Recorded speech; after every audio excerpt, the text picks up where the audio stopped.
What's up, everybody? Welcome to the Chicago Clubhouse podcast, where we think we know everything, but we sometimes know shit, but most of the time we don't know shit.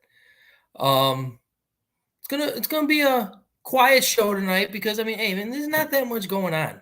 In all honesty, what is going on? The Bulls suck. They're not even playing. Guess we got the Chicago Sky, who are playing very well. Love the energy that they're bringing to the ball club. Got the NBA playoffs. Dallas is getting whooped right now, but we all know fourth quarter comes, Dallas is going to smoke Minnesota.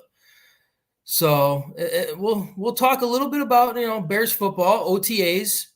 Am I the only one? I don't give a shit how many times Caleb Williams throws interceptions in OTAs. I don't care. You want to know why? Because according to Matt Nagy, who used to be a swear word on this podcast, but Matt Nagy says Mitch Trubisky was the MVP of OTAs, people. So I really don't care about OTAs. So we'll chime into that and maybe throwing a little bit of hockey in there, a little bit of, baseball, even though both teams suck.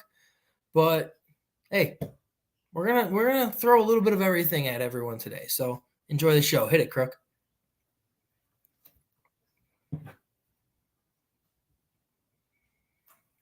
You are now rocking with the Chicago Clubhouse podcast, where they think they know everything, but honestly, they don't know shit.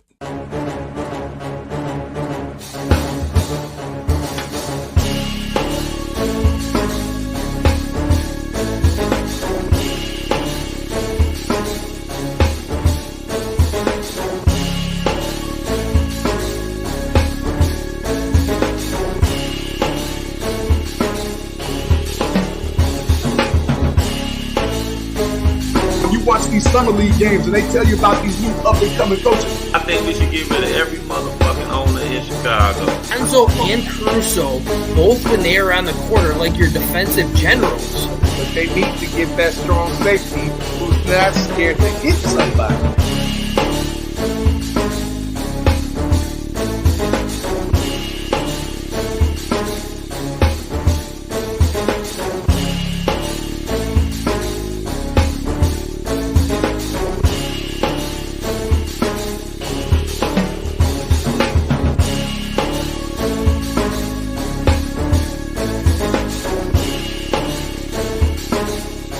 They really don't know shit.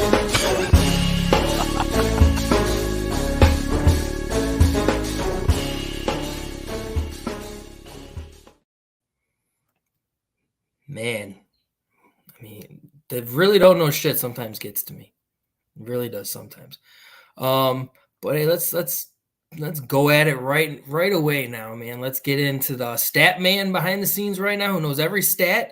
I'm going to teach him a little bit of hockey stats these next few years. I got you, JB. Let's bring him in. JB. Behind the scenes right now who knows every stat. Every stat. Did you hear me? I heard myself in the background, dude. I heard you. What's going on. I was waiting for your monologue. I was still sharing. That's all good. I probably should have talked a little bit longer. My bad. Because I still got to hit my shares too. How you been, man? Shoot, been decent, man.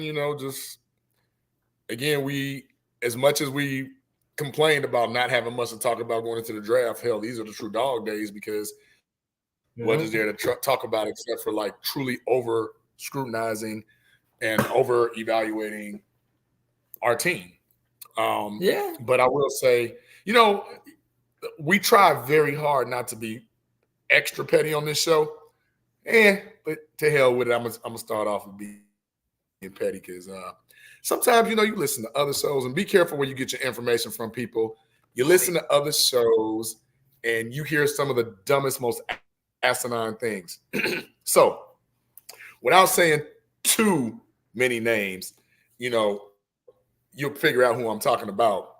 But this particular person from this particular show, this particular network, stated that they would have liked to have a offensive tackle picked at 9 instead of Rome Odunze, which we were in agreement that we did need, some offensive line help for Braxton Jones. I agree.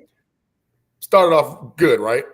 But then they said, well, Caleb Williams is going to actually help Braxton Jones improve because of how quickly he gets rid of the ball. So, I'm filtering, I'm listening, and I said to myself, I said, Self, it's some real funny people in this world, because how can we credit a kid coming into this situation as a rookie who is known for holding the ball too long and getting sacked too many times, but yet you kind of pissed on Justin, who actually got rid of the ball a little quicker and actually is the reason why Braxton Jones got a favorable PFF grade, because he was able to elude and keep plays going and run around. Those sacks weren't sacks anymore. Well, so I'm just thinking to myself, one thing, I just want to throw something in there now that you said that too. I read a stat a couple of days ago that there were 11 sacks that Braxton Jones should have let up last year that Justin Fields broke out of. 11. Yeah, talking about your PFF going pretty good to 8 gone if those 11 sacks didn't happen. Absolutely. And by Justin being bigger, stronger, faster, he helped out his line. With Caleb being a rookie needing to learn the game, being smaller and slower, that's what I'm like, where do these people get their information from? Agreed. And why do we listen to these people with any kind of validity? It just blew me, man. Like, y'all really listening to this dude that's going to sit up there and say that Braxton Jones is going to be better because Caleb Williams gets rid of the ball faster. But it's been proven time and time again, he holds the ball longer than any. It's going to be a learning curve for Caleb Williams. That's what people need to understand. This guy's not going to – I mean, we hope he's going to come in and just light up the league right from the get-go. But, I mean, some of us live in a different reality when it comes down to this. Like, I'm not – I hope nothing but success, people. Nothing but success, because I'm a Bear fan. But, I mean, if he's going to have a bad couple of games before the season starts, I'm not going to freaking be like, oh, we're done. We should have kept Justin. It's going to light people up. It's going to be an argument. All right, and see, Frank, let's break it down a little bit more. Let's bring in our other guy here who he probably doesn't. He has the foulest fucking mouth on it. Like, I mean, it's just it is what it is. Look at him. Oh, look at him. Not even paying attention here. Oh, I see a little bit of lipping up. There you go. There you go. What's good, bro? I ain't seen you. In slow motion too. That was nice. Hey, man. Been out for a little while, man. Volume. How you? Right. How's everything? Oh, pretty good. Pretty good. How about you guys? Man, I'm just waiting for you to send me the picture, bro. You hear me? Yeah, we hear you. We might be on a lag. Are you hearing us a little late? I don't know, man. Yeah, I hear you guys just fine, man. I'm on this damn laptop, man. My son, he took the damn iPad and he went down there to Georgia. Ain't brought the motherfucker back, man. Yeah, I'm fucking around. I'm gonna have to be on this goddamn phone in a second. Well, let's catch it back up. So let's see how it goes. You know what I'm saying? But like I was saying, man, congratulations again, man. We were just waiting to see some pictures of the little one, man. That's good. That's good work, man. Oh yeah, that's not gonna be until October. So hey, looking forward to that, man. So happy you got a freaking boy. So happy. Oh man, you like? Oh man. Well, you talking somebody that was overjoyed. Yeah, we saw it in that video. I'm having a boy. Yeah, good. So what you thinking, man? No problem. What you thinking though, man? Because I'm like this.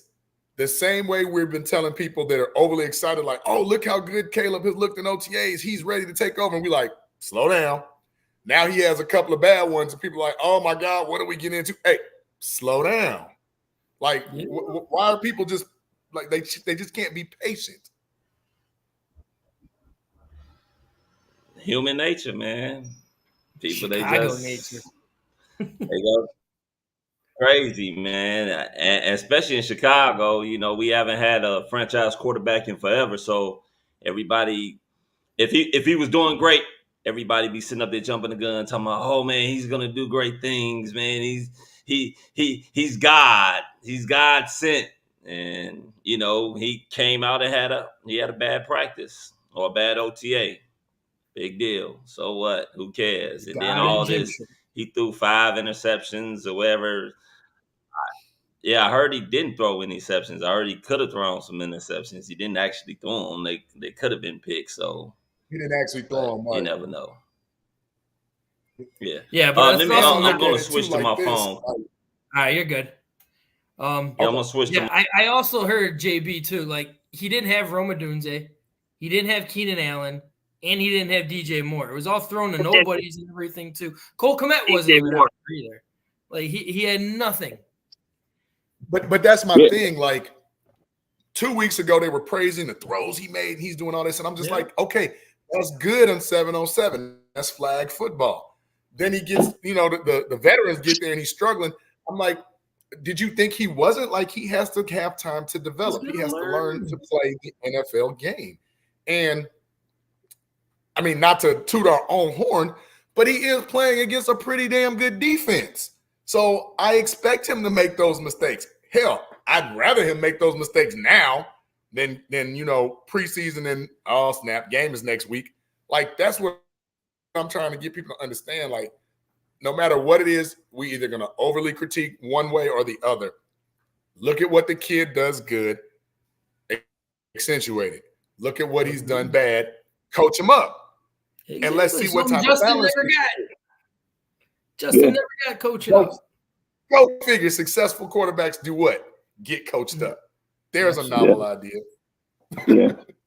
And to piggyback on what you were talking about, JV, they also what people failed to realize also was that he wasn't allowed to run. Right, so, 7-on-7.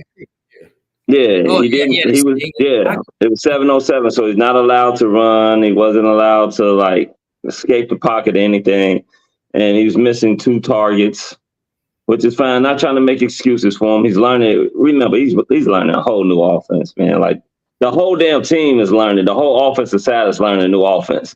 Like I would be, like someone said, I would be a little worried if this guy was in there picking apart the damn defense and learning this new offense. It'd be one of 2 things. Either this defense ain't as good as we thought, or he's really that fucking good. Right. And I would go with the former before I would go with the latter on that one. Agreed. Yeah. So, I mean, I'm not worried about it. They got some more OTAs. I think they had one today. I think they got one tomorrow. And then they're going to let the press and everybody come out, what I believe, Friday to check it out. And we'll hear more. All the NFC North rivals can talk their shit and talk about how Caleb threw 15 interceptions and 13 attempts or whatever it is that they be talking and all that type of shit. So it should be very interesting. But that's what we expect anyway, because the one thing that we've known, we've been fans for a long time, like a lot of our listeners out there, we get so amped up or so depressed. It's like we are on an emotional roller coaster because of our investment in this team. But it's like we want it now because we've never really had it consistently, right? And I think we do ourselves a disservice, especially like in the local mainstream media, because now you riding high when you're doing right back. I'll be right back. You're good. Okay. But the first sign of some adversity, here we are. Man, well, what did you expect of the kid? And he got it. And then you start talking about the White Sox who suck, or start talking about the Cubs who are on, a losing streak and stuff like that. Right, because you can't find you've uplifted them so high, you can't find yourself being able to say anything negative to them because I call it foot and mouth syndrome. They put their foot in their mouth, and now they're backtracking, or they don't want to say just in case this kid isn't what they thought they were. Give the kid time to develop. Yeah, I mean, when you got all those people, like how we used to say on the network, those Caleb tramp stampers, how we always used to say that, like who expected him to walk on Lake Michigan the moment he stepped in here. Dude, just chill. Like we are actually looking a little bit better because we didn't expect him to come and light up OTAs once especially with a pretty much experienced, had a few years together defense. Veteran type defenseman. Like, I mean, it's a whole different ball game now, man. This isn't college when you're playing in the USC defense or that freaking conference defense, which was shit. Like, it's a different ballgame. But I mean, Correct. the kid's got talent. The kid's, I'm not questioning that, but give him some time. Yeah. I want him to get his ass kicked, tell you the truth. Absolutely. I want them to go out there, take the ball away. I want him to sit up there and get frustrated. I want him to throw a fucking fit. I want him to sit up there. I actually want him to talk a little shit if he does. You know, I want them competitive juices to get to going because I want to see how he's going to be able to handle this because this is the NFL. You know, some people think that he's had it too easy, you know, from high school to college, you know. Wasn't there somebody that came out and had an article talking about as far as him and his dealing with adversity, that he really hasn't dealt with adversity since he's been a quarterback, whether that's dealing with high school and on to college, you know. So I want him to go through the trials and tribulations. Like we said, we can't expect much. I told you when we first drafted him or when we were possibly talking about drafting him that the kid was going to have a lot of pressure on him, and it was going to be unfair pressure because people were going to expect him to come in and throw for 30-plus touchdowns and 4,000 yards and lead us to the playoffs and do all this. I said, I don't really need all that. I just need him to be a game manager. That's it. Yes. Be a game manager. Don't lose the game. That's it. You know, you got a good enough defense. You got a strong running game. You got some good tight ends. You got some good wide receivers. You know, just don't lose the game. You don't have to come in and set the world on fire. You don't. No. Let your playmakers playmate. That's all I need from him. That will come. Those stats will come with him playing. And the main thing, like you said, I agree with you 1,000%. I want that grit. I want him to have that tenacity, that fervor. You know what I'm saying? I want him, but I also want him to learn how to deal with adversity. I want him to learn humility can be golden and be loud and boisterous as well. And I want him to bury himself in that playbook. I want him to know that playbook like the back of the lines on his hand. I need him to be able to recognize, because here's the thing. The one thing we know coaches love to do with rookie quarterbacks is show him one thing, and then all of a sudden it's something different.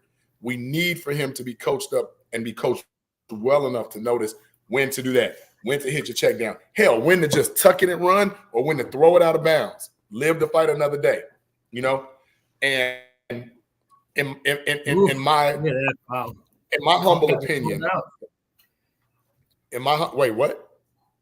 Falmouth's getting called out because he hasn't dropped an F-bomb yet, and we've been on air for 20 minutes. Oh, because he just got on. Give him a chance. Just wait. He's got to hit that spot, and after that, he don't stop. Hey, Jay Grizz, trust me, you will not have to wait long. We are in the dog days, so maybe not too many. Yeah, I mean, it's not really too much to talk about, to be honest with you. Like you said, we are in the dog days. I mean, let's be honest. Chicago sports looks like shit. It really does. I'm liking the future of Chicago sports right now. Starting to see a lot of young pieces and a lot of sports. Don't get. You gotta get your hopes up on something. I mean, the Bulls still look like shit. The Blackhawks, hopefully they'll turn it around. The Sox look like shit. The Cubs, they started out hot. Now I think they're back to 500. And the Bears, hopefully they do good this year. They make us all proud. But, you know, it's the dog days right now. There's really not too much to really talk about as far as when it comes down to Chicago sports. I mean, we do have the Sky. They're doing pretty good, I guess, if you want to call. I don't think they have a winning record, but I mean, it's a lot of speculation. I'll put it to you like this. The Chicago Sky do have some nice looking ladies to look at. No lying about that. We got that. I digress, but yeah, they have some nice looking ladies. So I can get down with that. They're 4-2 right now, aren't they? Like they're like 4-2. The Sky? Shit, So, and they don't have Cardozo playing yet. So I mean, yeah, I mean, I'm actually waiting to see how that's gonna look once she gets back, because I think what old girl, what's her name, Thomas did to Angel Reese. I think that was pretty. That was a pretty bad foul. Yeah, that was a bad foul. Man. Yeah, and it's a lot different when you got your big 6'7" Brazilian homie right next to you. You know what I'm saying? You don't be so quick to try to do that foul when you got somebody 6'7", big as hell next to him. Jeremy, those are my shout outs, man. Don't ruin my shout outs. Got to give a shout out to that piece of shit. Yeah, so what's the big deal about Angel Hernandez? I don't know. Well, he's just one of the worst umpires I've ever witnessed in my life. And he's been umping for over 30 plus years. Like, I mean, he's just a very bad umpire. Him and Joe West were like the two most controversial umpires in most recent baseball history. So, okay. You know, I don't really pay attention to the fucking umps. You know, I remember the one guy that fucked up that call back in the day. I guess he fucked up a call where it's supposed to have been a strike and it wasn't, and he fucked up somebody's either no-hitter or a perfect game, and he cried about it the next day or some shit like that. That was the first base umpire where he called somebody safe on a play where he was clearly out. That was the last out that would have made it. Yeah, some shit like that. Hey, he came out and cried and like literally said, "I fucked up, man. It was all." So hey, takes a lot of Angel Hernandez. Angel a lot of shit, man, and he never. And he's gotten into some arguments. Joe West is the one I believe Roberto Alomar spit on. I remember that one. Yeah, I remember that back in the day. Yeah. Well, not bringing up Cubs really right now, but Angel Hernandez was the one Mongo McMichael called out when he was doing the seventh inning. Oh, yeah. I just saw, I think I saw Instagram or something of that when he was doing, what was he doing? Love for Mongo. Yeah. From the booth, called his ass out and he looked up at him. Yeah. But, you know, here we go again. Those are the type of umpires and referees that make it about them. Nobody comes to see you guys. Just do your job. Nobody coming to see you guys. But I want to double back to Val, something you were saying just about, like, we don't have a lot of hope here aside from, like, the Bears and a promising potential future and what the Sky have going on now, even though they're not at full strength. But, like, we need some new management and ownership on quite a few fronts. And I can't say we need new ownership for the Bears just yet, although I was reading that there's another snag in the whole stadium thing, which is just really, hey, at this point, pick one. Lake or Arlington. Pick one and let's get it over with. Because I think, well, tell you the truth, I think they decided what they want. It's the state legislature, the state legislators that don't want it really here, to be honest with you. That's why I think the whole snag is, I think they actually want it on the lake. It's just that the powers to be that don't really want it here. So they still aren't going to get we call them Barney Rubble. We call him not Barney Rubble, Fred Flintstone, but that's who J.B. Pritzker looks like to me. We call him Fred Flintstone. You know, he don't want to do this or that for the city, for the lake. But then the people in Arlington was like, hey, y'all never asked us to begin with. We didn't want this thing. We're going to raise the taxes. So now it's like, who do you really like? Who wants the Bears, right? Let's get it over with, because pretty soon, you know, somebody's going to be forced to make a decision. And God forbid, if we don't have something in the works and we don't have anything breaking ground, 2027 will come and gone, and we won't have a stadium. It'll be terrible. And I think right now, the way that we're trying to trend with this regime, it's time. It's time. Let's get some venues here. Let's get some concerts. Let's bring some Super Bowls here, which we've never ever had. You know, the charter franchise, and we seem to be in one of the worst shapes in the NFL. And I'm tired of it. Like these old, tight suit, stuffed shirt wearing people. I mean, sometimes you just got to step back. You don't know what you're doing. Just step aside. Well, I don't think necessarily they don't know what they're doing. I just think they don't call Chicago the Windy City because of our fucking weather. They call it that because of the politicians, and it's all about these greedy, greasy motherfuckers that want their damn hands. They want money in their hands. You know, they always want their palms greased, and that's what it's really about. It's about them greedy ownership motherfuckers. should know this by now. Ownership knows what it takes. Yep. I mean, they do. I mean, they know. They know, but it's all about, you never know. They might have pissed somebody off, might have pissed the wrong person off, and then they try to up shit on them. You know how this politics shit go, man. Everybody want their ass kissed. Everybody want their palms greased. So this shit is what it is. If they're willing to give $2.4 billion towards the new stadium, and they want the taxpayers to pay for the rest, well, at this point, pony up some more money and just build it your damn self. Hell, I think a $2.2 billion stadium could look pretty damn good. It could.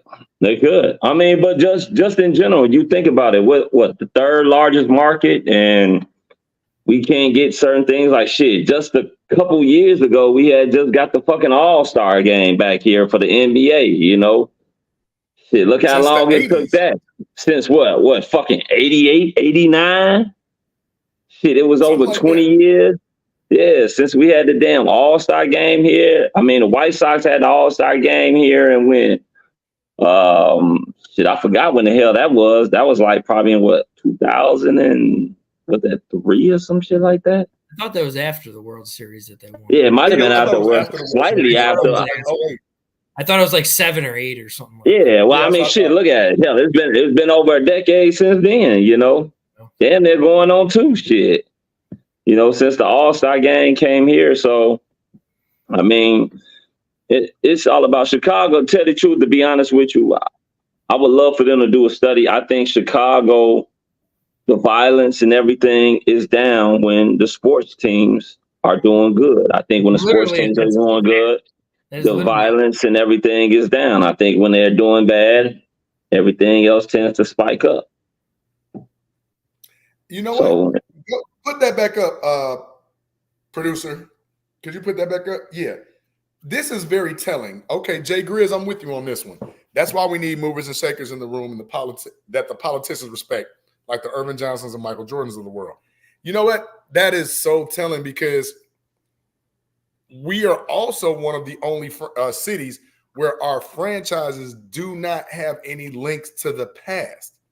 We've spoken to many Bears players, and how many times have they said, oh, they don't ask us for our input? Hell, they barely invite us to this, that, and the third.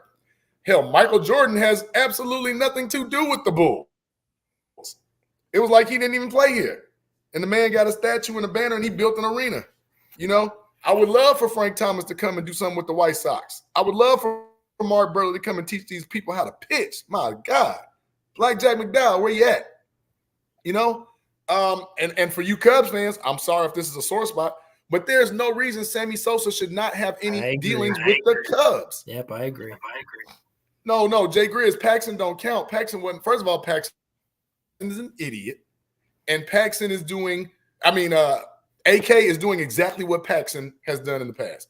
Well, nah, he's doing fucking worse. He's spending money. As far as spending the money unnecessarily. One. Trading away people that you shouldn't have traded away. I go back to, lo and behold, let me rant a little bit. Do you remember when we traded Elton Brand and we like, what?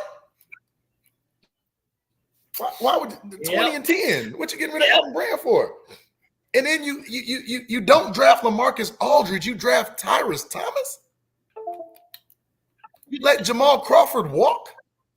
Like what are we doing? These people are inept. They're idiots. I think they got pictures of somebody. We need to call Chicago SVU to investigate these people's laptops or something. Something is wrong where we keep getting the same type of management. And that's ownership. They cannot do their jobs. They can't. Yeah, see, Jay Grizz remembers. They can't do their jobs worth a damn because something is either they can't scout, they're fundamentally flawed when it comes to their thinking. And I mean, hell, you needed a point guard. You don't draft Tyrese Halliburton. You draft Patrick Williams. And this is before you got the ball. This is before you got Thabo Sefolosha. Yes, Jeremy. Thabo, yeah. Yes. Like, what are we doing? Aldridge for Thomas. Yep, I remember that one too. That's some man. Yeah, I mean, let's be honest. The Chicago Bulls. You get people. The Chicago Bulls have been terrible as far as drafting. Terrible. I mean, AK is a fraud. We see that now. You look at the guys that he's gone and drafted from. I think he drafted Pat Williams, right? Yes. He drafted Pat Williams to who's the dancing kid? What's his name? Dalen Terry. Dalen Terry. To the kid that he traded up for that was actually, it seems like he's pretty decent. They just don't give him no fucking time. The recent kid that they got. Then you think about it, he's hired fucking Billy Donovan, who is to me a average to below average NBA fucking coach that don't know what the fuck he's doing. Hey, and then you have to look at him as a general manager or vice president of basketball operations, whatever the fuck you want to, whatever his title is, you got to look at him. Look at what he has gone and done. He's gone and made trades, but yet you don't improve the squad. You got guys that have deficiencies, but you don't bring in guys that can cover that shit up. I didn't mind the trade for Vooch, but Vooch don't play no fucking defense. So why the fuck don't you come and bring somebody in that plays defense? Somebody that can block shots, grab rebounds, long and athletic, and that can defend. Let's also not forget, hey, they had somebody like that, and he is still playing in the playoffs right now at an extremely high level for the Dallas Mavericks, and that is Daniel Gafford. He is lighting up the freaking Dallas Mavericks right now. Wendell Carter helped get the Magic to the playoffs. We got rid of Lauri Markkanen and he went to the playoffs with Cleveland, and then when they traded him, he went to the playoffs. Runner-up for MVP too. Oh. He was a runner-up for MVP, or a top three for MVP. I think he finished. What are we doing here? You keep getting these egghead analytic people. I almost cussed. Well, here's Jeremy. Derrick Jones here. I'm gonna be honest with you. Did anybody know Derrick Jones could shoot threes? I didn't know Derrick Jones could shoot threes because when he was here, it was like, oh, please don't. Derrick Jones can shoot threes. He's not a good 3-point shooter. He can shoot threes, but he's a byproduct of Billy Donovan and Billy Donovan not knowing where the fuck to put players. Yeah. Derrick Jones, majority of his time here, he was playing the fucking 4. You talking about a guy that's probably 6'4", 6'5", long and athletic, that's playing the fucking 4 position, but he's skinny as shit. Yeah. He's not no banger. He's not gonna go down there and grab fucking rebounds. Bullshit. He's a high flyer. That's what he's going for, being a high flyer. He can't put the ball on the floor like that. And that's our fault. Because, again, we are drafting and putting people out of position. Yeah. We are putting people that – and it's just funny to me how every time somebody leaves us, it seems like, oh, wait, they can play basketball. Like go figure, man. And the kid – and I'm not saying that because, Val, we talk all the time back in there. I was like, first of all, stop putting Derrick Jones in the post. Secondly, start running some transition with the kid. He's a high flyer. Run some transition. Let him go and dunk some people. Throw some lobs. Like Jason Kidd figured that out real quick. And look at them. Hey, and let's also not forget, and we keep bringing up Vooch. And I'm not dissing Vooch whatsoever because I think he is an all-star caliber center if you know how to freaking use him. If you go out and get or put him at the 4, or you go out and get a big defensive type 4 who goes out on that pick and roll, those high pick and rolls. Look at what they're doing with Dallas or freaking even with Minnesota with Gobert, those high pick and rolls into alley-oops. Like they do that all the freaking time. We can't do that because Vooch does not have hops. Well, for one, you don't have the point guard to run that. That is true as well. That's one thing. That Lonzo Ball injury really set the franchise back. 2, I saw Jeremy put up there talking about Zach LaVine having buyer's remorse. I mean, it's always going to look like that when you got a guy that you paid all that money to and he hasn't been able to stay on the court. We all know that Zach is a guy that can fill it up with the best of them. When motivated, he can play defense. doesn't have the best basketball IQ, but that's where you need that point guard. You need that point guard that can put him in the best position for him to succeed. And then also, let's be honest, you need a coach. You need a fucking coach that really knows what the fuck he's doing. And you need a front office guy that also knows what the fuck he's doing. Because AK has no fucking clue. We got our eyelids pulled over us when we thought that he was actually a guy that was instrumental in helping the Denver Nuggets become the team that they became. Yeah. It's apparent that he was just a rushing guy that I don't know if he worked for Pushkin from the Equalizer and, they owed his ass something, because he has absolutely no fucking idea what the fuck he's doing up there in the front office. It comes to the point where AK is not putting a team on the court that Billy Donovan coaches, but at the same time, Billy Donovan can't adapt his system to coach what he has on the court. These two should have never have been a pairing together. Billy Donovan to me, Billy Donovan to me is a coach that basically had a name off of him winning 2 national championships, because he didn't do shit in OKC. He really didn't. If you look at his overall record since he's been a coach in the NBA, he's below 500. There's nothing special about Billy Donovan at all. Really, and that's he's not a good coach. He doesn't know what the fuck he's doing. What has Billy Donovan done in OKC that would make you think he would have been a good coach here? He didn't develop anybody. Westbrook was hell. The only thing he could say is, "Oh, I had Westbrook." Westbrook was Westbrook. Whether you were there, that last year.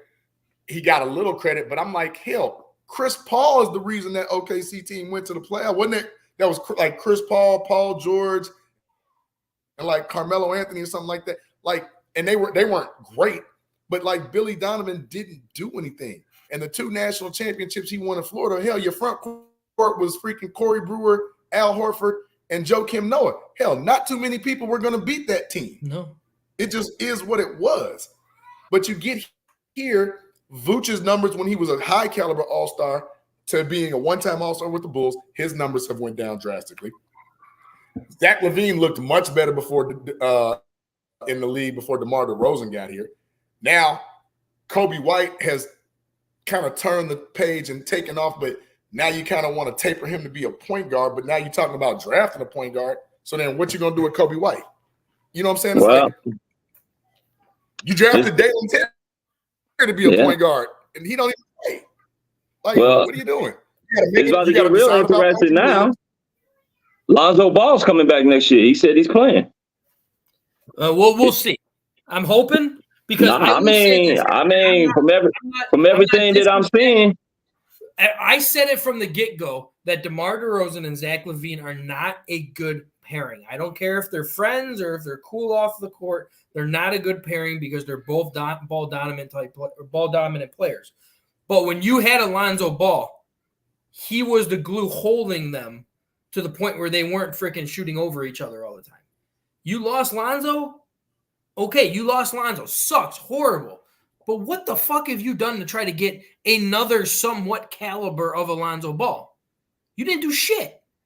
But where's the coaching? That is, I'm not denying that at all. But coaching still ran the exact same system as if we had Lonzo Ball. We didn't have Lonzo Ball.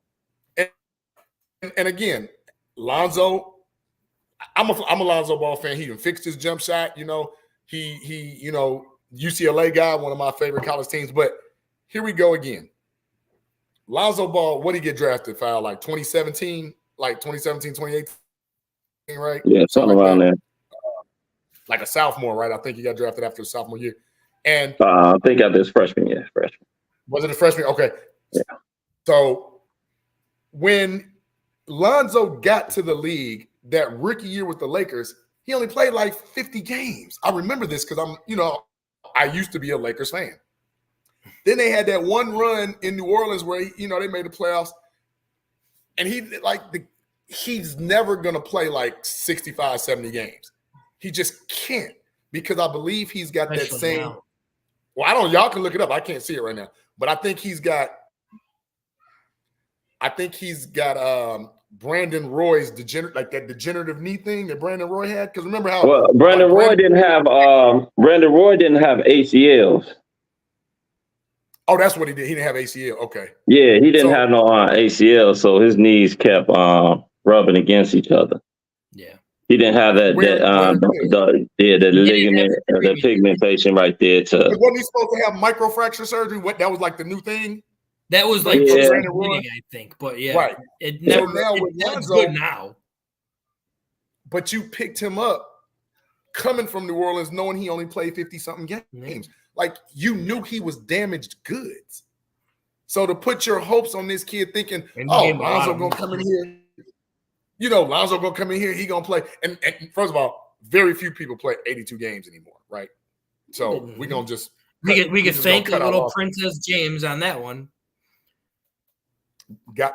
Long live the queen, right? Or God save the queen, whatever they say. But my point being with that is, I have to look at management, right? And say, what made you think that he was going to be the guy to get us into the playoffs and into the championship when he does not play enough? I'm sorry, but if you're telling me right now, unless you're like Joel Embiid, like, I'm gonna need more than 50 games from you, man. No, I'm just gonna need more than 50 games from you, and I'm gonna need you for the playoffs. That's the most important thing. Somebody look it up, because Jeremy and I think you've been on it, or Sivius, I think you've been on it. How many games did Lonzo play this year? I bet you it was less than 40. I bet money it was less than 40. And what are you talking about? His last year with the Pelicans, or the first year with us? With the Bulls. Remember, he didn't play at all. He had way more. He had less than 40 games. He didn't get to the All-Star break. I know he didn't get to the All-Star game. We were leading the league before the All-Star break, and then he got hurt, and then we just went 500 the rest of the season or something like that. And that's what I'm saying. Like, to me, that was the equivalent of the Bears that year drafting Chris Williams, knowing he had back problems, or drafting Kevin White, knowing he had back problems. This. I didn't mind as much.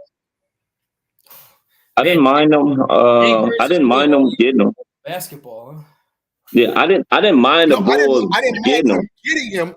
But I knew he wasn't going to stay. How many? 35. 30. I knew it was less than 40 because I remember watching the games like, dang. $92 million for 35 games. Yeah. I didn't mind them getting them. I just didn't think what I had a problem with was the money. I had a problem with the amount of money that they paid him. Yeah. I knew that he was going to get some money because he was one of the top point guards at that particular position in that particular free agency market that the Bulls were looking at. And I knew he was going to command some money. I just didn't agree with the amount of money that they gave him. Because like you said, the man he hasn't played a full season ever in his NBA career. And you just don't commit that amount of money to a guy that hasn't been able to play that many amount of games, at least a full season. You don't commit that amount of money to a guy that hasn't played a full season. You just can't do it. Yeah, you can't. That has hurt.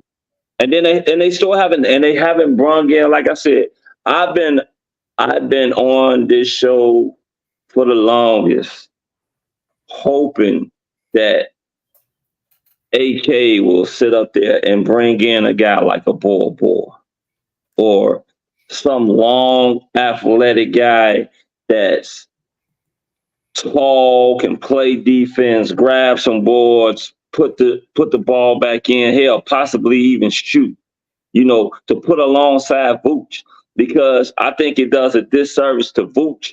And Vooch gets so much flack from the fans because everybody's saying, oh, Vooch can't stick no D. Well, damn it, we knew he couldn't play no damn defense. It's like us complaining about Carlos Boozer not playing defense when we got him. Like, we knew he wasn't playing defense, guys. But guess who Carlos Boozer had next to him? He had Joe Kim Noah. We knew Boozer couldn't play no damn defense. That's why it was a good pairing. It was a good pairing. Yeah.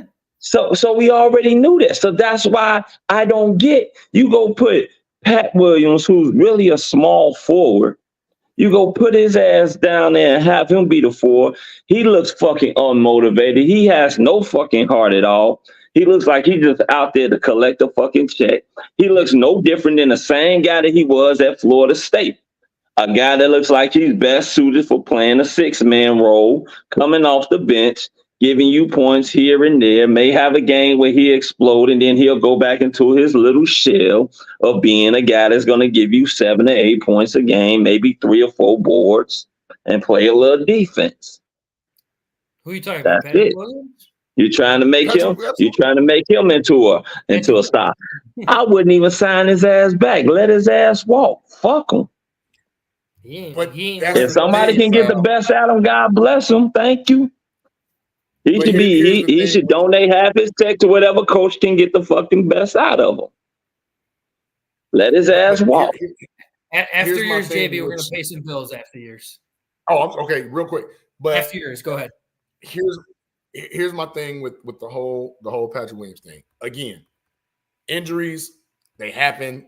We can't, you can't necessarily, unless you're already hurt, you can't really, talk that bad about it. But I remember, like, when Patrick Williams came from Florida State, like, oh, he's like a 9-point game guy. He's a 6-man coming off the bench. What has he done in the NBA but give you that same 9-10 points? But even now he's in a starter's capacity, but he's still playing bench role minutes. You get what I'm saying? He's not giving you 35, 38 minutes a game. He's still giving you, 26, 28 minutes a game. He's not that guy that's going to sit up there now. Okay, granted, his 3-point percentage is pretty decent. Like, he can shoot the 3 wide open. Definitely improved. Decent. But he's not tenacious enough. And when the way they have him playing that 4 position, hell, he got to get down there and try to get rebounds because the damn center's out there shooting all the damn threes. Yep. Because we keep putting them in a high pick and roll out to the 3-point line instead of to the damn basket. There you go.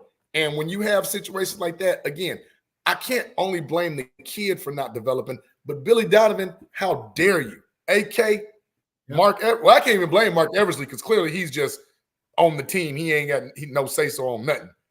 But man, he can bring his ass on the show with us, goddamn it, shit, fuck it. Basically. Yeah. Yeah. Matter of fact, give me his job, shit. I'll take his salary for a year. I'll do the same shit. Let's pay some bills so we can get our salary for the year. Hit it, Crook.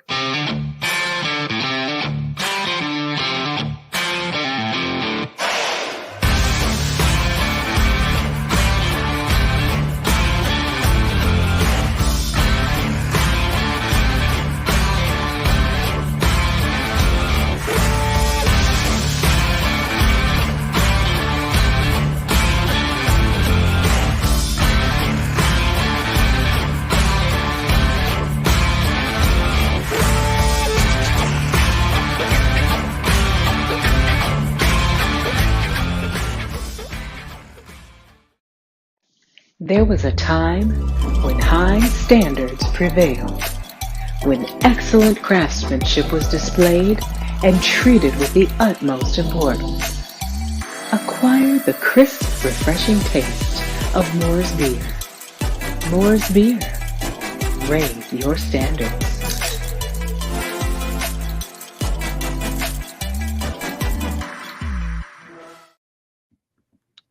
Thank you, ladies and gentlemen. The Chicago Clubhouse podcast was brought to you by Moore's Beer and In the Zone. Remember to get you some Moore's Beer. And when you want your sporting goods, your sporting apparel, Frank likes to always show off his sporting apparel when he does wear his In the Zone clothing apparel. Remember, that is what the Chicago Clubhouse podcast is brought to you by. Also, we also have our other sponsors. We just don't have the commercials for them. But we always love to give our shout outs to Moore's Beer and to In the Zone clothing apparel. Anyway, like I said, when it comes back to Mark Eversley, shit, yeah, I could sit next to AK and sit up there and say, hey man, you doing a great job, bro. Great job. Very shiny, dude. Yeah. He's a fluffer. Yeah, excellent job. Oh my God, man. The way we keep competing for these damn play-ins, oh my God. Mwah. beautiful. It's kind of like Luke Getzey with Aaron Rodgers. It's a very good pairing. Yeah, it's beautiful, man. Shit, it don't get no better. Every year we in a play-in, shit, fuck it. I mean, we just only the third biggest fucking market in the damn United States.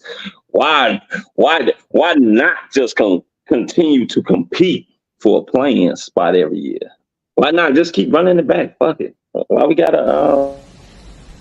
Son, I'm just gonna tell you this one time. Yes, sir. You want to keep working here. Stay off the drugs. Yes, sir. Shit, that ain't working. Cause that motherfucker, he's still working here. He's still on them drugs. Hey, I love that. And you smoke crack, don't you?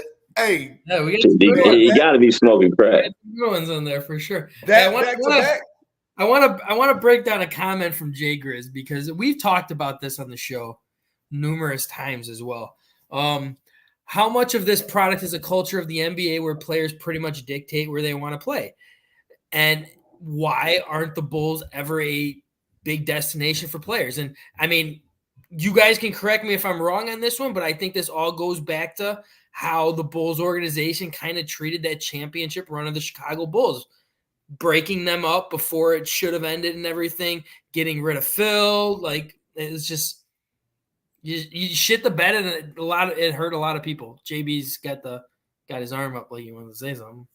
Go ahead, JB. So that's the most obvious one, right? And they tried to reconcile by bringing Scottie Pippen back, making him an ambassador, right? And then they fired him because he talks a lot of shit. Dumb shit. Slightly behind that, but more recent, let's not forget how many people were soured because the worst kept secret was BJ Armstrong was supposed to be Jerry Krause's successor and being the GM. Yep. When he got snubbed for Paxson, those stuck. Remember, Tim Duncan, Trace McGrady, Kobe, all these people that were supposed to come to the Bulls, it just never happened. They didn't like the way that they did Mike and them, and they did not like the way that they did BJ Armstrong. BJ Armstrong actually talks about it a little bit. I wish anybody that knows BJ Armstrong, we would love to have him on. Please let him come tell his truth, because a couple of times I have seen him on podcasts. He's got some really, really telling tales. But again, a person, and I'm using this word lightly, being groomed to take over that position from Krause, right? And you give it to John Paxson. Yeah. And Gar Forman. You know what I'm saying? And what have we done since? Nothing. But that's what I'm saying. This is the kind of organization that we have. On the flip side, we get the White Sox, Chris, right? We watching. We get Albert Bell past his prime. We get Ken Griffey Jr. past his prime. We get what's my man used to Jim Thome in Boston. Jim Thome past his prime. Even though Manny Maria. But what's my man name? He used to play for Cleveland and Boston. Manny. Oh yeah, Manny Ramirez. He played like 10 games. It's like, well, I mean, when you think about it, JB, it really boils down to one person. That's Jerry Reisendorf. It boils down to the owner. You get Jerry rid of Reisendorf is, right? Yeah. I can't even say that it's the GMs or it's the vice presidents or whoever it is. It really comes down to that owner, and it's really Jerry Reisendorf. Jerry Reisendorf is, unfortunately, he's a shitty fucking owner. He really is. He's a piece of shit ass owner. I ain't got no problem saying I'm not worried about it. He's not gonna fucking hire me for anything. So I'll say it. He's a piece of shit owner. He's a guy that doesn't know what it takes to get things done as far as bringing in these high caliber players that smaller market teams can get, some of these bigger market teams can get. But one of the best cities in the world with one of the best fan bases, one of the most beautiful cities in the world, damn sure one of the beautiful cities in the United States and one of the best fan bases in the United States, we can't get those players because they come here when they need a fucking paycheck after they're done. Like you said, unfortunately, we got Albert Bell at a good year. I mean, we got like a good 2 years out of Albert Bell. He was like 27, 28. Yeah, he was still pretty good. Now we got Junior when he was out of his prime. He wasn't Cleveland 40 home run Albert Bell. Nah, yeah, he was, because he came in this motherfucker. He set the franchise record with home runs. I thought Frank Thomas had that before. No, I thought it was 41. His hitting record. He broke franchise. Nah, he broke the home run. I think he hit like he came in here and hit 40 some home runs too when he came in here. I didn't know that. Yeah, Frank just he came in. Frank got hurt.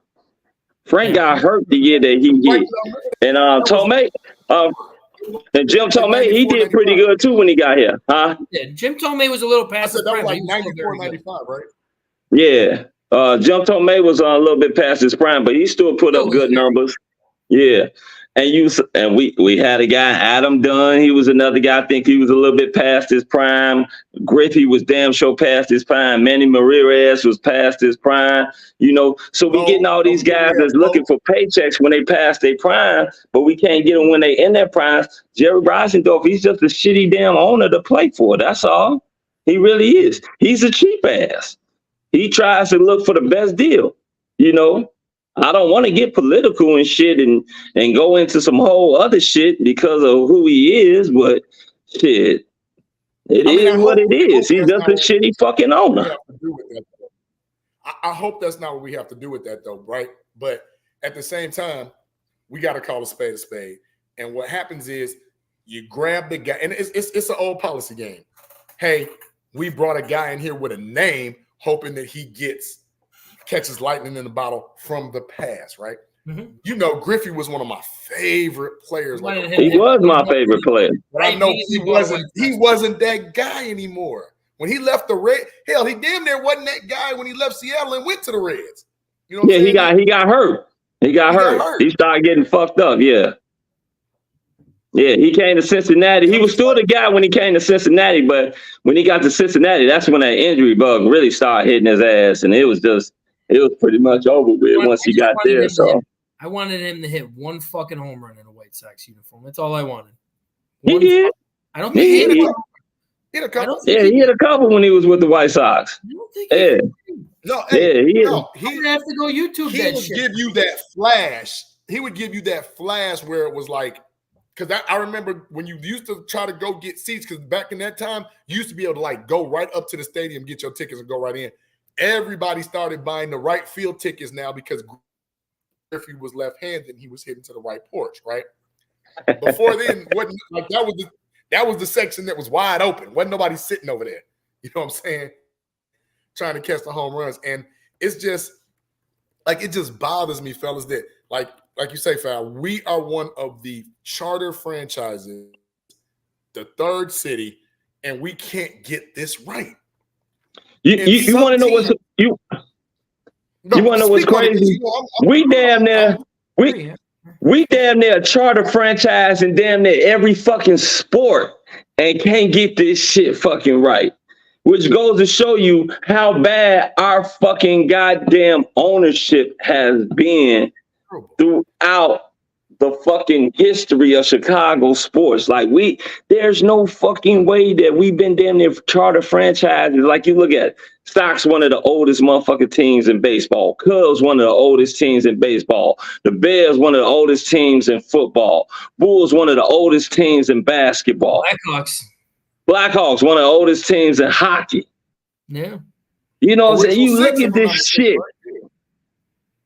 And we just sit up here. It's just bad fucking ownership. We got a bunch of selfish ass, stingy, dumbass motherfuckers that own these fucking goddamn sports teams. And it's fucking crazy. We do. And then guess what they do? They pass it on to their dumbass offspring.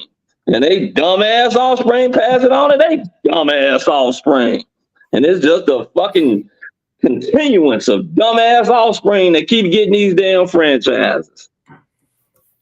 Because now Michael Reisendorf going to get them, and he ain't. And right now he's running the shit, and he don't look no fucking smarter than his daddy.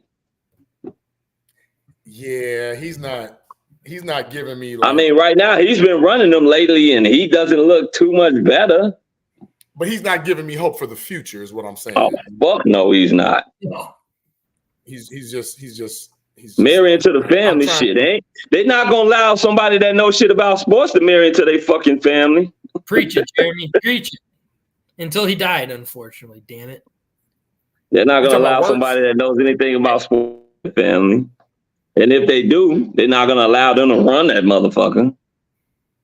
So, but okay, so then again, we talking about money. Unless you're a fucking McCaskey. They win on accident though, because like they're like hedge fund guys. They didn't know shit about football. They lucked up. Like Virginia, that's probably why the old man was like, "You marrying who? Why?" You know what I'm saying? Like you lucked up and got your hedge fund guy. Like, what are we talking about now? What are we talking about? Or what are we really talking about? And the thing that I hate. And this could be my own personal bias, but I'll accept it, right? The thing that I hate about this is it takes us too long to get into the modern way of doing things. In all the sports, with the exception of Rocky Works, because like you said, when Bill Works passed, Rocky started putting us, because I remember hearing rumors back in the day, Rocky Works said if it wasn't a sellout, they wasn't going to be on TV that night. He wasn't going to let the fans see. If you want to see the game, come to the stadium. I ain't putting it on TV. It's a blackout. That was the dumbest shit that anybody could have fucking done. And then he wondered why he averaged like 1,000 people in the stadium a game. He wanted. I do miss those $6 tickets though, man. Hey, he wanted that money though. He wanted that money, and that's what I'm saying. When you look at some of the way that our charter franchises have, like, and can we even call it turmoil at this time? Because it's not really what up, bullets. It's not really turmoil. It's just like, this is what you do. This is who you are, and y'all follow suit. Nobody breaks the mold. Nobody breaks the wheel, as Daenerys Targaryen would say. Nobody breaks the wheel. Well, JB, it's hard to break the wheel. You want to know why it's hard to break the wheel? It's not hard for me and you to break the wheel. But it's hard to break the wheel because it's us. See, they get off knowing that Chicago sports fans are diehards. That they're going to come out and they're going to support their teams, whether those fuckers are great or their ass. Mm-hmm. They're going to come out and support. They are going to spend their hard-earned money, and they're going to come out and cheer and root for their teams. It's just that simple. Yeah. And I'm with you on that, but I got to give the Cubs fans this credit. Well, except for the fucking Sox. But the only reason, and hold on, and that's right, Jeremy, but the only reason why that is why? Because there's two fucking baseball teams here. That's why. It's two baseball teams. Trust me, the fucking Cubs have been, you don't get called the nickname the lovable fucking losers for nothing, and you sell out every fucking goddamn game, every fucking year. But that's what I wanted to bring up. The Cubs fans that one year stood up. What's the guy's name that bought it from the Tribune? Ricketts? No. What's his name? Ricketts?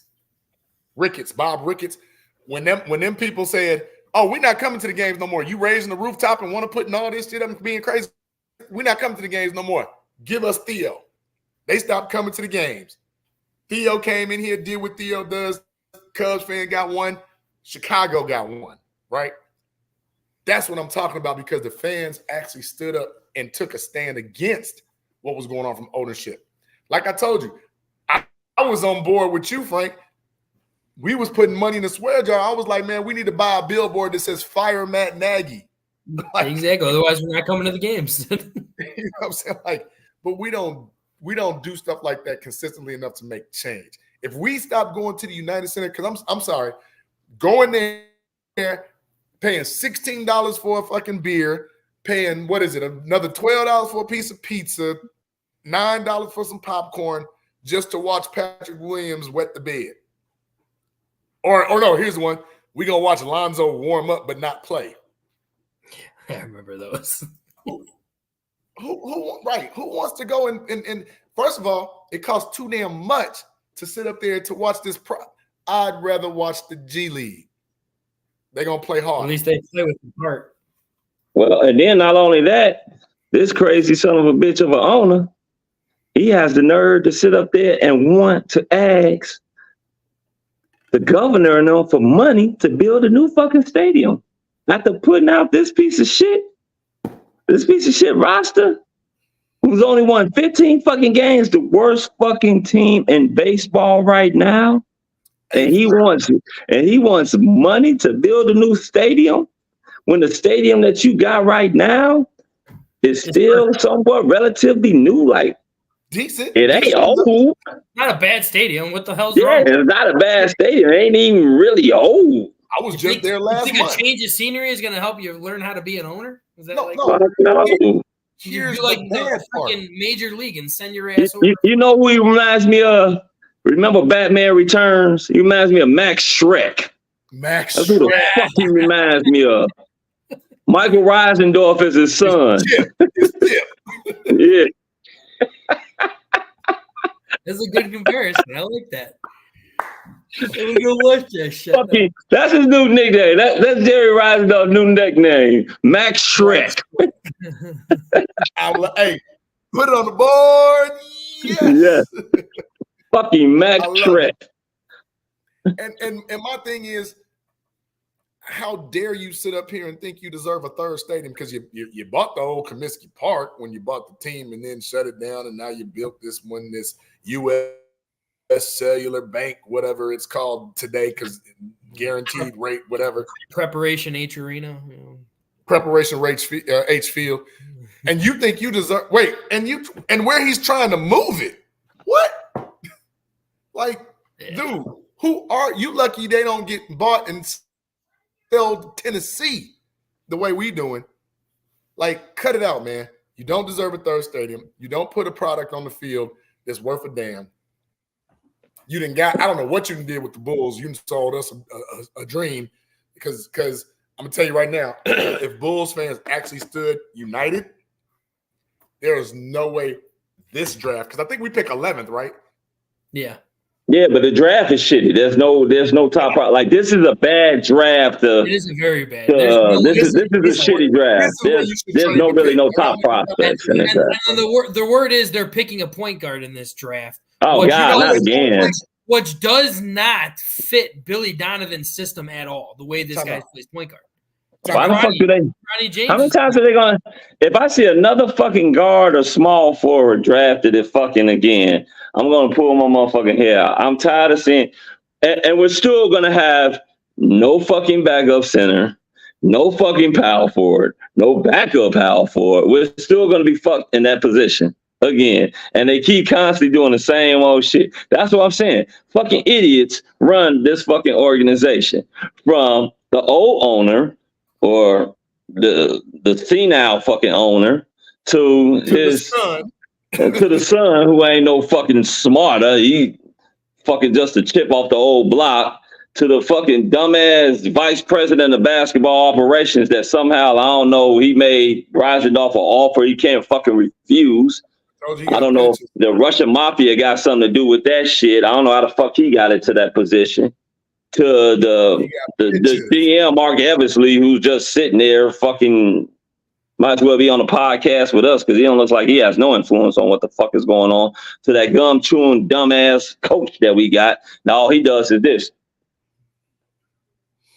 Now that's the most effort he puts into the game. Yeah, that's the most effort he puts in. And then he'll slick his hair back from time to time. Yeah. But you said a mouthful with that, bro, because one of the things that I look at from top to bottom is, what do you do to improve your team? What do you do that you didn't do the year before that you can fix this year? And the sheer fact that you're talking about drafting a point guard, do you know who the point guard they're talking about drafting is? I saw a little article. Isaiah Collier, Mr. NIL from USC. Bronny James' backcourt mate. Pretty much. I don't want him. Yeah. I don't want him. He doesn't fit what Billy Donovan wants to do. So First of all, USC was trash. Second of all, I mean, he's built like Kobe White, you know, like 6'5", 6'6", 200 pounds. But if I'm not mistaken, the kid is like he's like a turnover machine. He's like 5 assists, 5 turnovers, or 5 assists, 4 turnovers, or 4 assists, 3 turnovers. Like, he just turns the ball over too much for me. That ain't what we need here. We got enough of that. We need somebody that's going to come in. Like I said, we should have drafted Tyrese Halliburton, like we said. But these people get these jobs, and they don't let real sports fans, they don't let real sports people even apply for these jobs. Like, I don't think Tyrese would have even been Tyrese if he would have came here. To be honest with you, Billy Donovan would have destroyed his ass and put him in center or something. Yeah, he would have been playing power forward or some shit. But Tyrese, I'm saying that he was a natural point guard and the number 1 point guard coming out of that draft that year. That's what I'm saying. Like, he would have put him at power forward. Yeah, he would have put him at power forward. Yeah. Y'all are proving my point. Like, again, Devontae Green, 6'4", he's our height, playing power forward. And I love the kid, but you're not going to succeed as a 6'4" power forward. You're not Charles Barkley. Yeah. Like, you want to know something? You want to hear something that's funny? I did not watch not one fucking Bulls game this year. Not one. I refuse to watch a fucking Bulls game this year. Oh, I stomached quite a few. I didn't watch not one. I refuse to put them motherfuckers on my TV to watch that bullshit. I can't stand watching Billy Donovan chew no more motherfucking gum. I can't stand watching fucking Pat Williams look fucking slow as hell doing whatever the hell it is he do. I can't stand watching Vooch shoot the ball from 3-point land, but then when he's down low, they don't pass him the ball. But when he does get the ball down low, he kills. I can't stand watching DeMar DeRozan, Zach LaVine, or Vooch play no type of fucking defense. I can't stand watching Alex Caruso look like a fucking crash dummy. He plays about for 3 games and then sits the next fucking 6. I mean, I can't stand Kobe White being Mr. Inconsistent. He be hot for 2 games, then he's off for the fucking rest. I got tired of seeing that shit. I've been watching it for the past 3 motherfucking years. I don't need to see it no more because I've already seen that movie. And guess what? Motherfucker.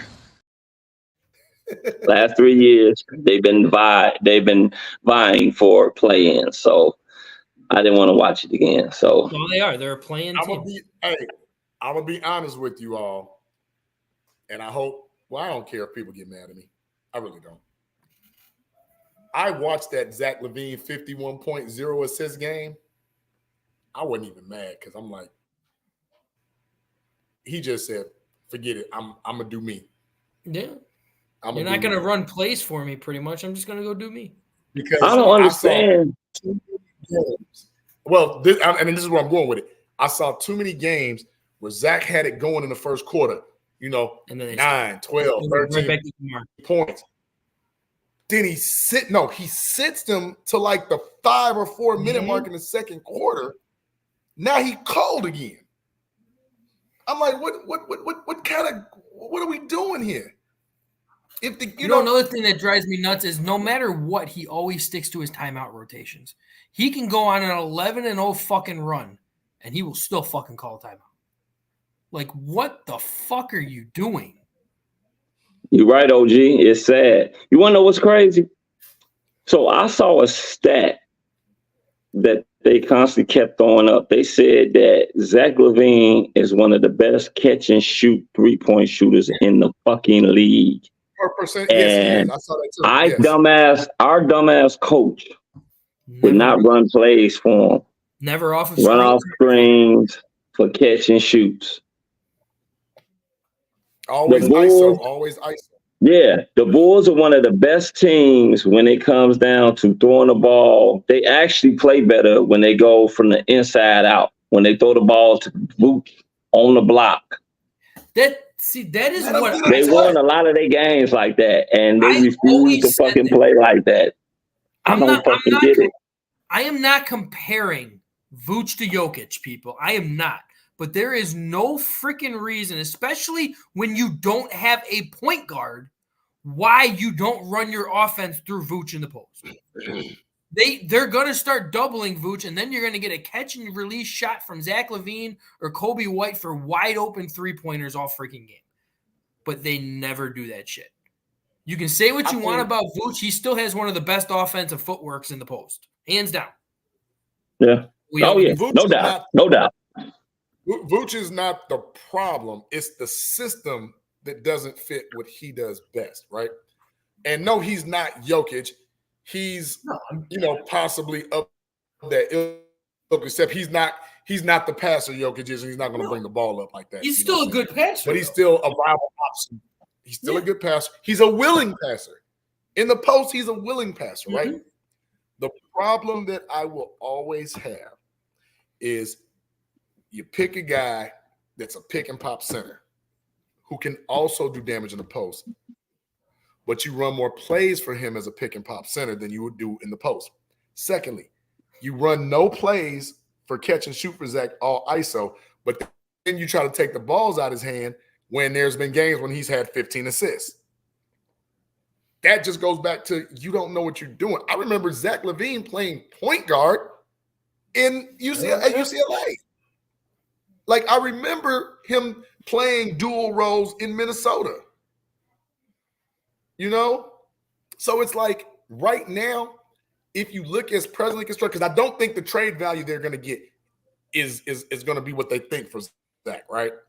I know Andre Drummond is a free agent. I know Patrick Williams is a free agent. Is this his last year? He's an RFA this last year too. But I heard that they were talking contract negotiations. Vooch already signed the extension. He's already signed. Yeah, he signed his extension last year. Okay. It's DeMar that they're in talks with. DeMar's a free agent. Max contract for DeMar too. Oh God, please no. But I'm going to say this too. DeMar publicly came out and said, he was like, "Listen, guys, I don't want a max deal. I want to build a team around me." So kudos to DeMar for saying that. But I don't need DeMar to be you can't pay DeMar no $40 million and expect to put a team around him. I don't need DeMar. Yeah, I mean that shit sound all good. It sound all good in the papers and on the fucking radio and on social media. Like, yeah, I'm not looking for that. But when them contracts talking, motherfuckers want to get paid. All that. I'm for the team shit. I want to build and bring in people around me shit. All that shit go out the window when motherfuckers start seeing them millions of dollars. You're not wrong in there, but DeMar did already get his payday. He's already had a couple of years of his payday. But I mean, this is even a bigger thing. He got paid in Toronto. I'm not worried about that. But my thing is this. Are we literally, fellas, come on, y'all. Are we literally saying that 35-year-old DeMar DeRozan is supposed to be our number one? Yeah, that's what they're saying. No. Dude, just now started his career ain't even 30%. Like, no. LeBron, you smoke crack, don't you? You smoke crack, don't you? LeBron James is a free agent. I don't know. Clown ass little pansy bitch. You know why? Because if we get him, that means we drafting Bronny. Very true. Very true. Yeah, we drafting Bronny. I know I ain't watching no more Bulls games. Hey, I'm right with you. If we get LeBron James and his son, I'm about to boycott the Bulls like I did the Lakers. I probably will too. But I will say this, all this talks about, I think he's staying in LA. Sorry, JB, because I am a Laker fan too. But unfortunately, I'm not as long as that clown is there. But when it comes down to that, now the rumors are he might go to the Knicks. I would love help. Don't leave them people alone. I would fucking pay to see him being coached under Tom fucking Thibodeau and Thibodeau running his ass because Thibs don't take no shit. Thibodeau is going to sit his behind down because he don't play defense. He's like, oh, wait, LeBron, you didn't practice today? Sit your ass on the bench, dude. Hey, did y'all hear what Dwayne Wade said? A good thing going, man. Leave him alone. Did y'all hear what Dwayne Wade said? No. Dwayne Wade, he told LeBron James, he said, look here, man. You don't want Pat to come down here and fucking coach. He told him just like that. You don't want Pat to come down here and coach. He said, I know whatever problems that you having with what's his name? What's their coach now? Spoelstra. He said, yeah, we're gonna keep Spoelstra. You don't want Pat to come down here, coach. He said, Pat a whole nother motherfucking beast. Pat won them that title though. Remember him and Shaq? That was Pat Riley. And that's why he told him. He said, you don't want Pat to come down here because he said, I went through that shit when Pat took over. Pat came down here. He said, you don't want that shit. And quiet as kept. That's the reason why LeBron James did not sign back with Miami, because for the simple fact, Pat Riley told his ass, look here, I'm the HNIC in this motherfucker. You gonna either do it the way I fucking say do it, or you can get the fuck out. And guess what? Next time you hear grown folks talking, shut the fuck up here. And that's what Pat told his ass. Next time you hear grown folks talk, you shut the fuck up. And he got his ass up out of there. Hey, get somebody, hey, brother from another is on here. Go back to bullets real quick. We gonna handle this. We gonna talk about this. Y'all lying y'all asses off. Excuse me, Mom. If LeBron came to the team and y'all started winning and made it to the playoffs, you would watch every single game. Quit lying. We wouldn't start winning, for one. That's the problem. We won't win if LeBron comes in. You see my Lakers basketball here. Behind my Bears shroud is a Lakers banner. I didn't watch them when they won the in-game tournament. I mean, the in-season tournament. I didn't watch them when they won the COVID tournament. I ain't watching no fucking. Look here, man. What was the COVID tournament called? The in-season tournament. You said no, the COVID championship. What do they call it? Bubble. The bubble. I didn't watch them when they called the bubble championship, and I really against Miami. I love when people try to argue that is the hardest champion. I think LeBron said that was one of the hardest championships he's ever won in the bubble. I was like, are you serious? And I still laugh about that because I tell people, I was like, please tell me, what is the number one thing that you have to fight with in the NBA Finals?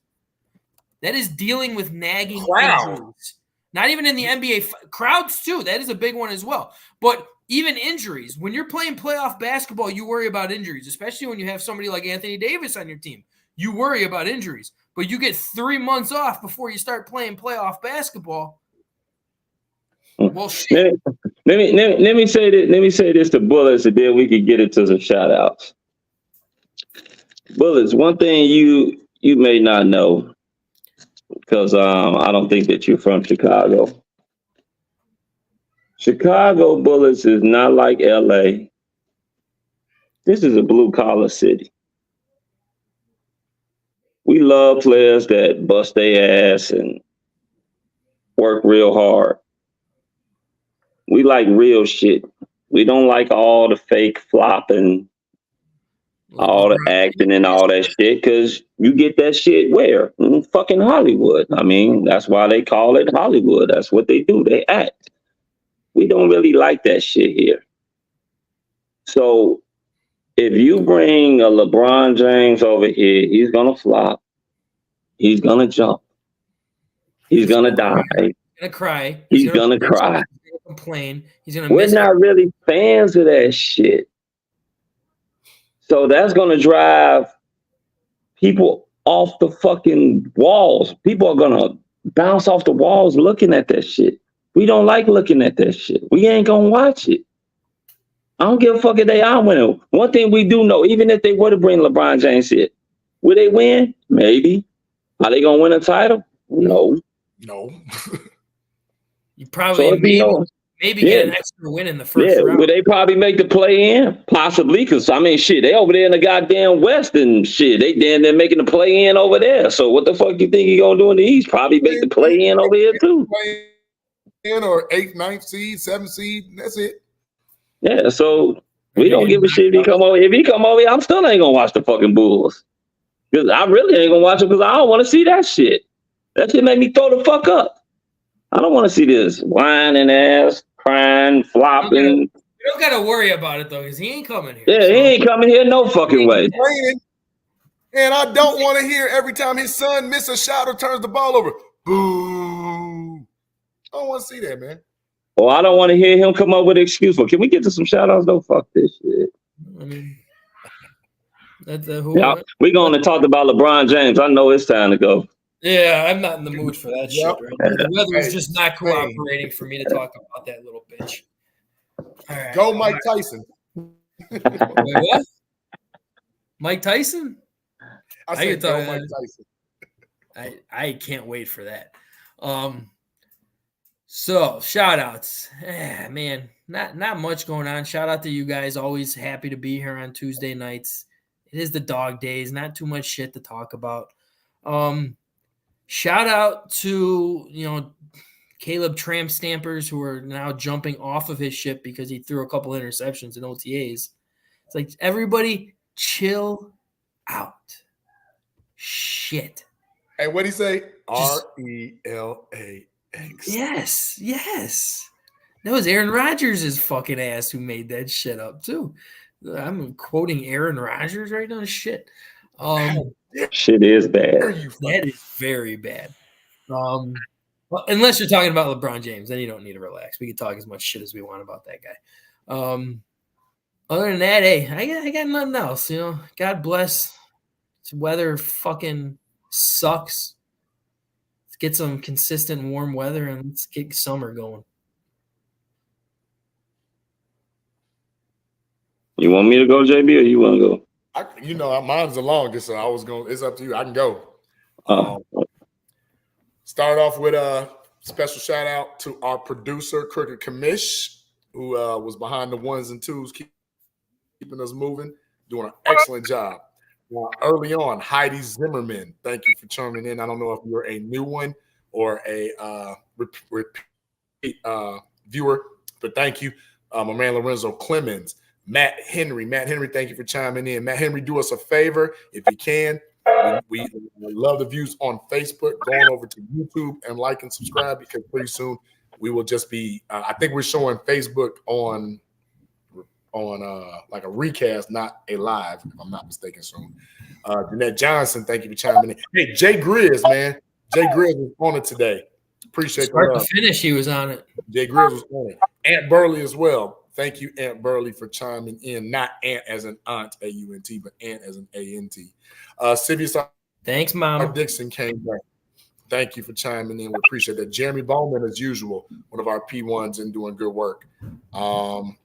Daniel Kaline did come back in. Daniel, we hadn't seen you in a little bit, man. Thanks for chiming in. Welcome back. Again, like I said, Randy B with the D Rose comment. Thank you for coming in and commenting. My man Bulletson came in, brother from another. The OG, right? The OG then came in. We appreciate you, OG. OG came in with some fire later on, didn't he? He did. He definitely did. So short shout out tonight. Viewership, like I said, we expected. Short show, dog days. Just wanted to come in, give you guys a chance to speak your piece, give us our little take on what's going on. Hopefully we will get down to training camp this summer, and anybody that wants to go with us and meet us down there, details on that coming soon. Shout out to you guys, because you know what I'm saying, I look forward to Tuesdays just as much. All the brothers are not on the screen today. Shout out to Easy. I don't know where he is, but hopefully everything's okay with him. SB, and of course, if we only have one person watching, we know it's the podcast mom, Miss Sandra, as she's most affectionately known. That's all I got. Well, good shout outs, JB. Good shout outs, Frank the Tank. First of all, I want to give a shout out to our sponsors, Vision. Shout out to In the Zone, Moore's Beer. Shout out to Hugh.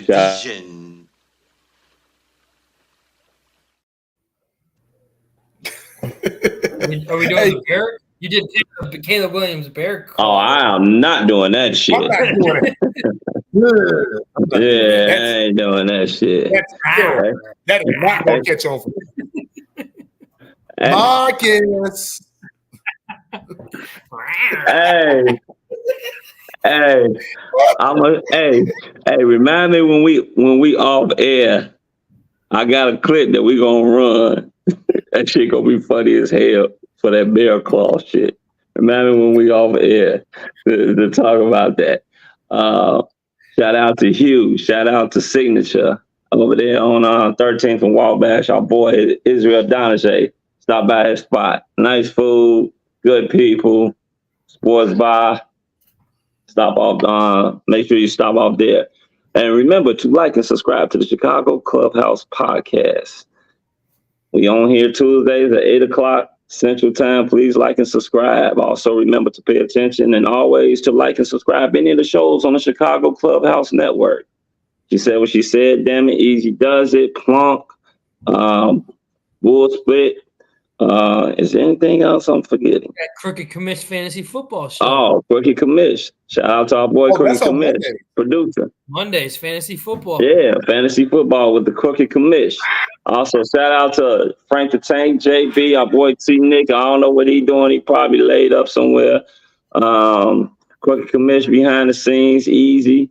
I don't know what Easy doing. He's probably out there in California surfing and getting some sun on that big ass head of his. One of the two. Also want to give a shout out to the kiddies. They actually be in. Well, no, they ain't in the bed yet.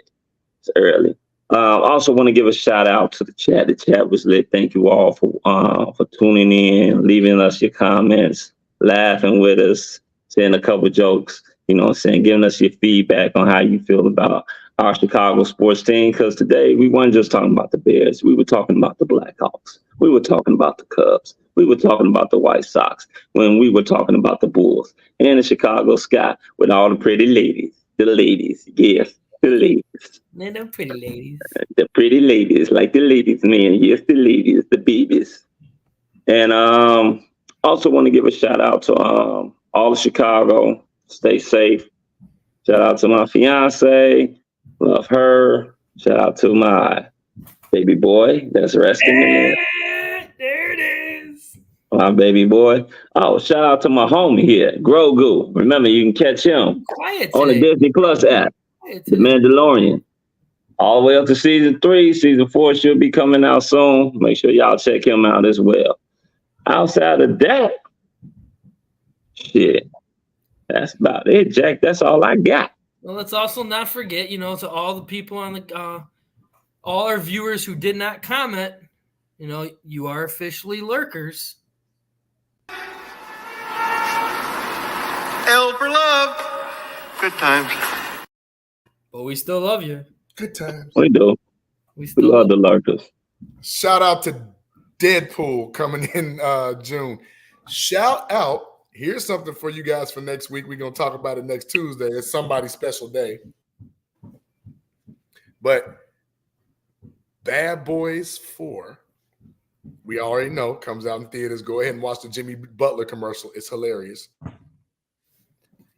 Beverly Hills Cop 4. Oh, I can't wait for that one, man. I can't wait. Axel Foley. Yeah. Aquel Foley.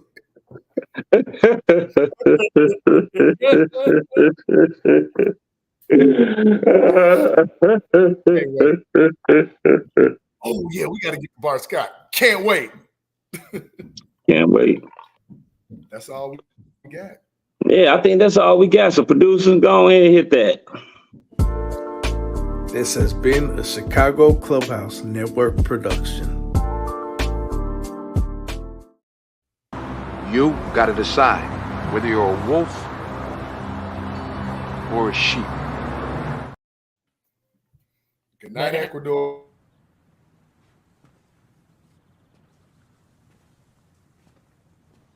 You're still here.